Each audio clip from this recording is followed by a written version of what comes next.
How can I prepare for my PTSD C&P exam? How do I pass my PTSD C&P exam? How hard is it to get VA disability for PTSD?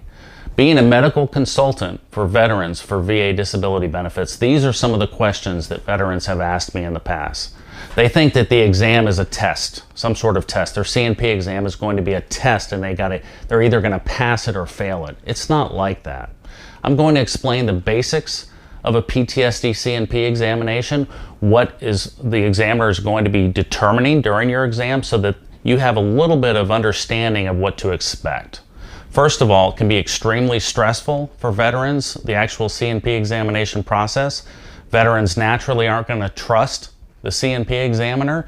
They don't feel like the examiner's on their team. They feel like the examiner's against them or somehow trying to prove them wrong or try to prove that the event did not happen or they don't have any problems with it, and none of that is true.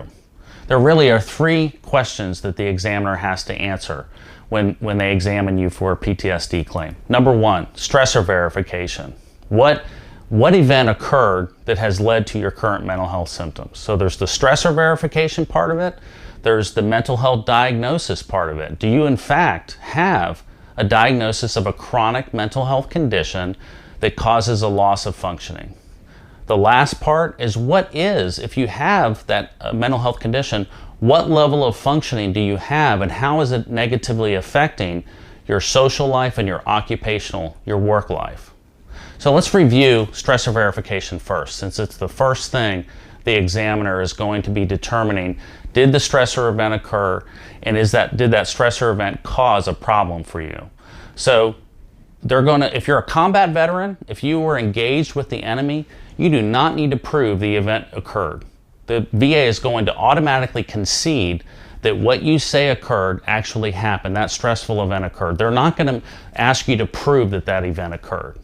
However, if you're a non-combat veteran, you do have a burden to corroborate that stressor event with either a buddy statement, historical records, maybe in your personnel records, there was a sudden change in your performance, sudden request for transfer, sudden behavioral problems, being referred for counseling while you were on active duty. These are all things that can indicate that an event occurred which changed your military career.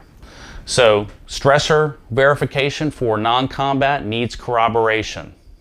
So once the stressor verification is verified by the examiner, the next thing the examiner is going to be doing is evaluating you to see if you in fact meet criteria for a mental health condition. PTSD has very strict criteria. Many veterans that apply for PTSD actually have a diagnosis other than PTSD. It could be an anxiety condition, could be panic disorder, it could be depression related to that stressful event. There are many mental health diagnoses other than PTSD that can be caused by a stressor event.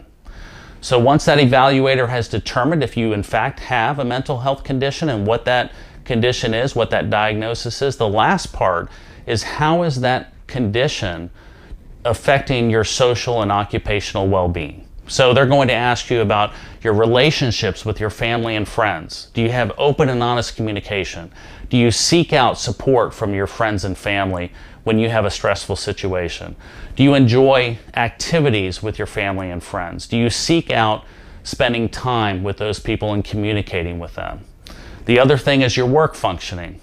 Do you have good performance at work? Have your performance reviews been good, bad, whatever? If they've been bad because of behavioral problems or communication problems, that could be an indication that your condition is affecting your work. Have you had demotions? Have you been written up at work? Have you been missing work due to mental health symptoms? You just can't handle it anymore. You're not going to work today because you know what? You just can't deal with it. So those are the three things that a C&P examiner is going to be determining when you have a PTSD compensation and pension examination. It is not a test, it's an evaluation. The evaluator is a mental health professional. They're going to treat you with respect, and they're going to try to find out if you have a mental health condition related to a stressful event that occurred on active duty military service. I am working at VetComp and Penn Medical Consulting. If you have questions or need help with your VA disability benefits, look us up at VetComp and Penn Medical Consulting. Thank you for listening. The information contained in this video is informational and not professional advice. Rely on it at your own risk and see a qualified medical or other professional to discuss individual circumstances in all